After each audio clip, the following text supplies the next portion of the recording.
பெண்களோட நியாயத்தை நிலைநாட்ட வந்த எதிர் நீச்சலே தாராளமா போடு. இப்ப நான் சொல்றதையும் சேர்த்து ரெக்கார்ட் பண்ணி போடு. நீதான் தைரியமான ஆளாச்சே, எடு.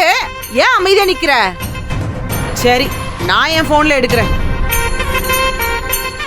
மேடம் மேடம், எதுக்கு அதெல்லாம் வேணாம், விடுங்க.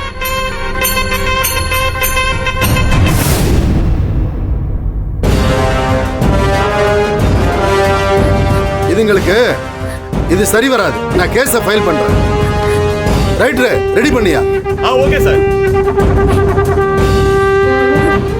ஏண்டி பாசி பருப்பு, சோவ புடிச்ச மாதிரி ஒரு நேரம், இடுங்கி போன கண்ணு, நசுங்கி போன மூக்கு, இத வச்சுட்டு என்னென்ன வேலை பண்ற நீ? ஏய், அறிவுக்கரசி, வார்த்தை விடாத. ஏய், நீ வாய மூடு. என் வீட்டு மாப்பிள்ளை ஏமாத்த பாப்பா இவ்வளவு சந்திர குங்குமம் வச்சு ஆர்த்தி எடுக்க சொல்றியா?